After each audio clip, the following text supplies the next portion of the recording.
iridu jgħaddu minn inkjesta oħra lill-Prim Ministru Robert Abela, din id-darba dwar l-imxija. Fit-Times, l-eks CHAIRPERSON tal-Alternattiva Demokratika Arnold Cassola talab li ssir inkjesta maġisterjali. Cassola semma lill-Prim Ministru u l-Ministru għat-Turiżmu Julia Farrugia Portelli. Madwar id-dinja reġgħu żdiedu l-każijiet tal-COVID-19 li tefet biżijiet kbar fuq kull pajjiż fosthom fuq l-ekonomija. Fatt li anki ġie rikonoxxut minn Cassola nnifsu li qal li l-każijiet tal-coronavirus qegħdin jiżdiedu kullimkien. Iżda fl-artiklu li kiteb fuq it-Times, Arnold Cassola talab li immedjatament tissejjaħ inkjesta. Din it-talba ta' Cassola saret ġimgħa wara li l-Gvern immexxi minn Robert Abela wasal fi qbil fuq ħafna punti mal-imsieħba soċjali b'rabta mal-miżuri ta' prekawzjoni dwar l-imxija. Fil-fatt kien hemm konsens fuq il-miżuri li ġew proposti mis-Supretendent tas-Saħħa pubblika l-Professur Charmaine Gauci. Dan apparti li fatwalment huma ftit in-nies li jinsabu rikoverati fl-isptar Mater Dei minħabba l-COVID-19 u l-ftit persuni infettati oħra li jinsabu fi sptarijiet oħra jinsabu rikoverati fl-isptarijiet għax jiġu iżolati minn nies vulnerabbli li jgħixu magħhom. Dan apparti wkoll ir-rata għolja tat-testjar għall-virus fejn ir-rata ta' pajjiżna tlaħħaq li darbit iżjed mill-medja Ewropea u 22 darba iżjed minn dak rakkomandat minn l-Għaqda Dinjija tas-Saħħa. Fl-aħħar laqgħa mal-Kunsill Malti għall-Iżvilupp Ekonomiku Soċjali, l-MCESD, il-Gvern ħabbar ukoll il-ftuħ ta' żewġ ċentri oħra għall-testjar tal-virus, wieħed f'Ħanqormi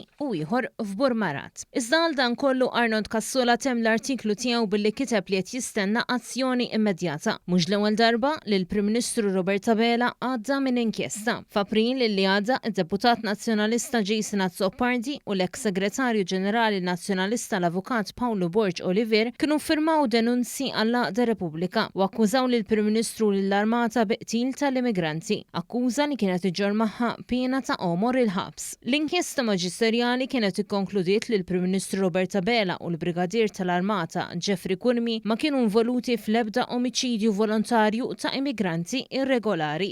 Dan filwaqt li s-soldati tal-Forzi Armati ta' Malta, membri tal-ekwipaġġ tal-Patrol Boat P-52 ma wettqu ebda tentattiv ta' omiċidju ta' immigranti. L-inkjesta maġisterjali li saret wara l-allegazzjonijiet fost oħrajn ta' Jason Azzopardi ġabet fix-xejn l-allegazzjonijiet ta' qtil volontarju ta' immigranti. L-inkjesta kienet ġiet ippubblikata fl-intjier tagħha.